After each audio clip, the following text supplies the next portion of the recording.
Assalamualaikum warahmatullahi wabarakatuh. Selamat datang kembali di Bagus Podcast.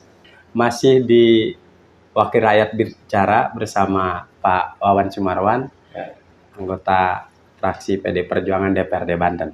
Bang, di segmen kedua ini saya ingin fokus wilayah dapil Pak Wawan ini kan Kabupaten Tangerang. Betul. Malah tadi Jayanti perbatasan dengan Kabupaten Serang. Artinya ini secara kewilayahan masuk wilayah industri.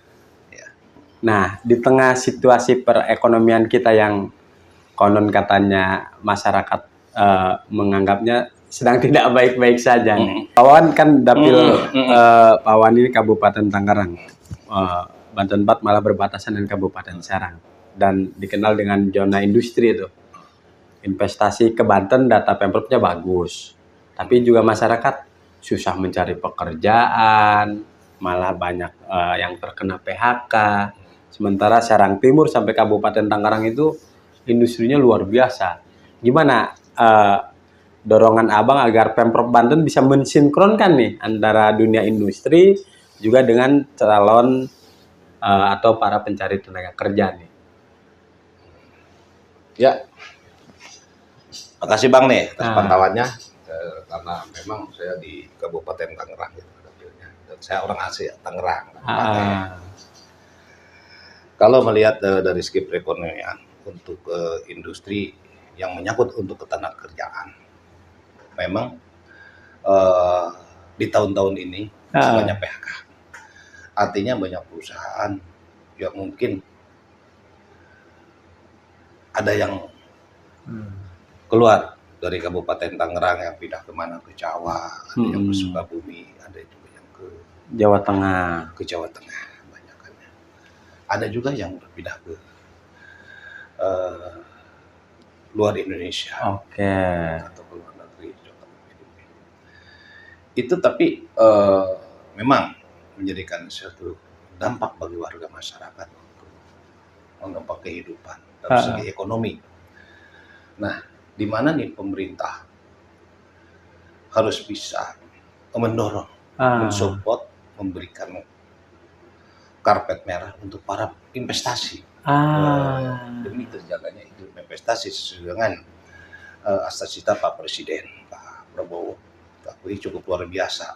Tapi sebaik begitu ada timbal balik Bang, walaupun keadaan ekonomi kita lagi sulit, masyarakat ini dengan cita Bapak Presiden, saya di Kabupaten Tangerang merasa bersyukur dan mengapresiasi dengan ajarnya makan gizi gratis.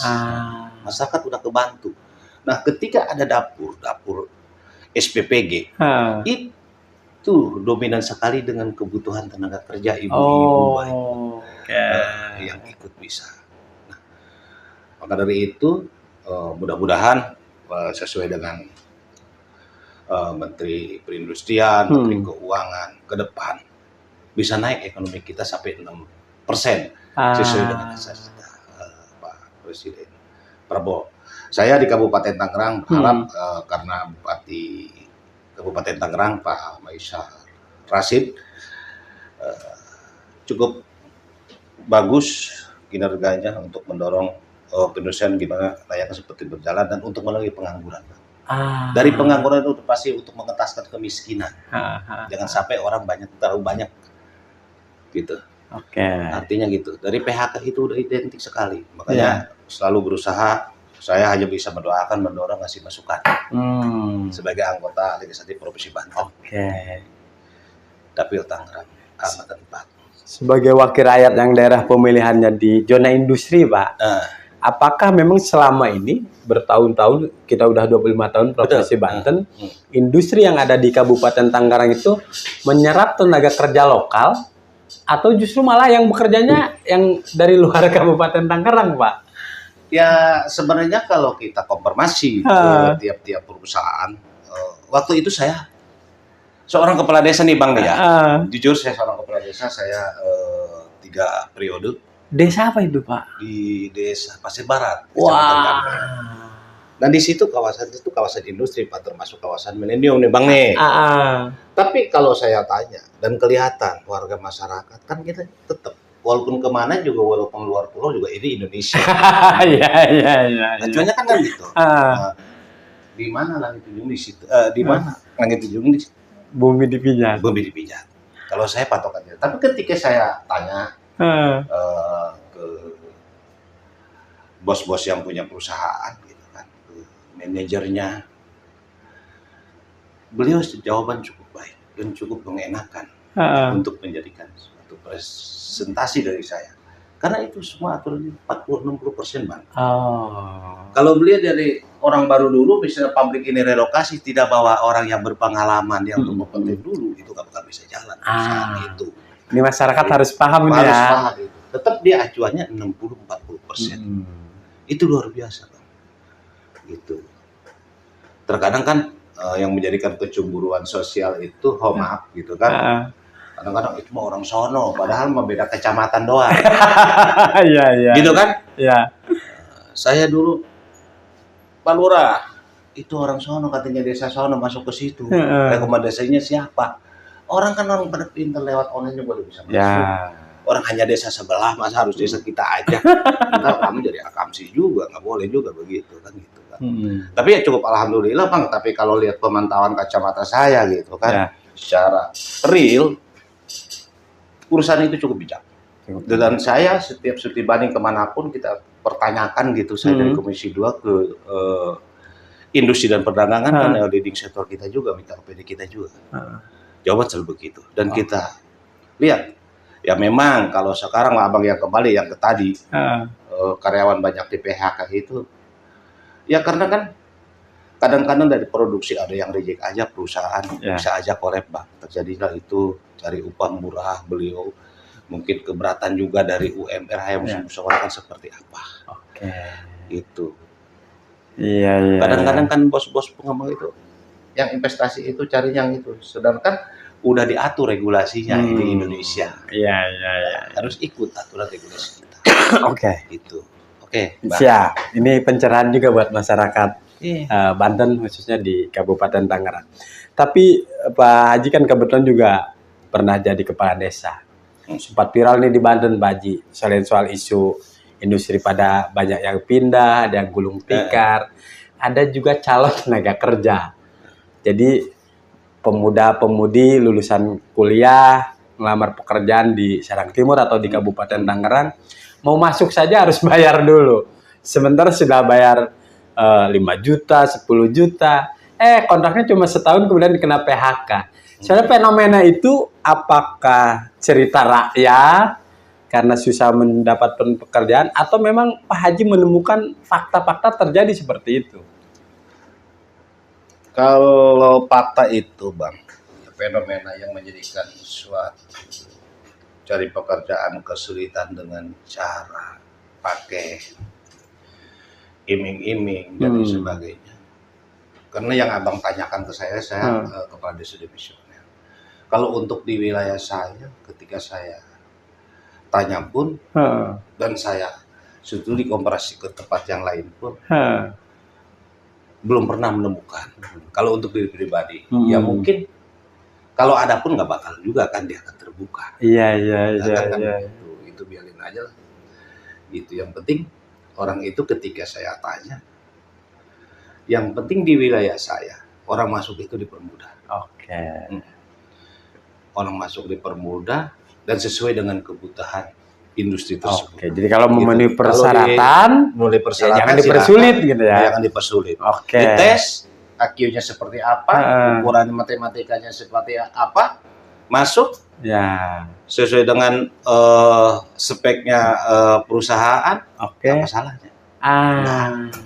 Setelah Bapak duduk jadi anggota DPRD Provinsi Banten, apakah calo tenaga kerja itu hanya ya itu tadi, hanya gosip-gosip, atau memang benar-benar ada yang memanfaatkan ini? Mungkin juga dia nggak memperjuangkan juga ke perusahaan, cuma jadi calo saja. Jadi syukur-syukur kalau diterima dia dapat jasanya. Gimana Pak soal calo-calo? Kalau kayak gitu Bang, saya pribadi walaupun jadi anggota legislatif yang berjalan setahun lebih, belum pernah berhadapan langsung dan belum pernah tahu. saya nyatakan kalau untuk itu hanya isu belaka, Oke. tidak ada itu. Yang penting orang itu ngelamar, Hmm. diundang atau dipanggil untuk tes, Ah. masuk datang sesuai dengan itu, nah pasti masuk sesuai dengan kebutuhan. Misal perusahaan ngebutuhin 25 orang, Ya. kan kadang-kadang bertahap, Pak. Ya. Bertahap, kalau apalagi pabrik-pabrik baru ya. Pabrik-pabrik itu nggak sekaligus, apalagi pabriknya dia relokasi, relokasi atau pindah dari sana ke sini gitu kan tempatnya. Udah pasti kan bahwa pekerja yang karyawan lamanya dari perusahaan yang tadinya sudah berjalan pindah kan ya gitu. Itu Bang. Selama ini saya belum pernah. Oke. Artinya menemukan teman-teman yang bersifat yang Abang bilang tadi. Saya nggak pernah. Dan selama Pak Haji turun ke reses juga nggak ada masyarakat yang mengeluhkan soal Nggak itu. ada. Oke.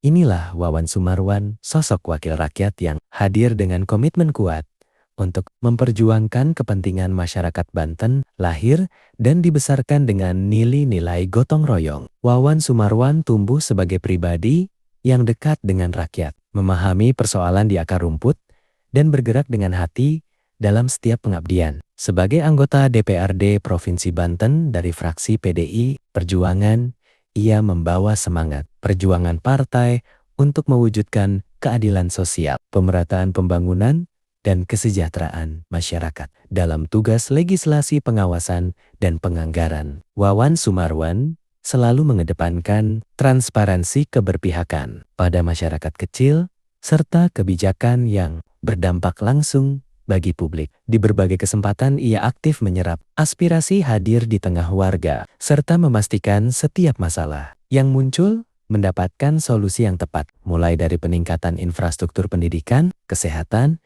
hingga pemberdayaan ekonomi. Semuanya menjadi fokus utama dalam kerja-kerja kerakyatannya. Wawan Sumarwan percaya bahwa pembangunan Banten harus dimulai dari desa, dari kampung-kampung, dan dari masyarakat yang selama ini menjadi tulang punggung daerah. Dengan keteguhan, sikap integritas, dan komitmen pengabdian, ia terus melangkah untuk menghadirkan perubahan yang lebih baik bagi Provinsi Banten. Wawan Sumarwan bekerja untuk rakyat, hadir untuk Banten.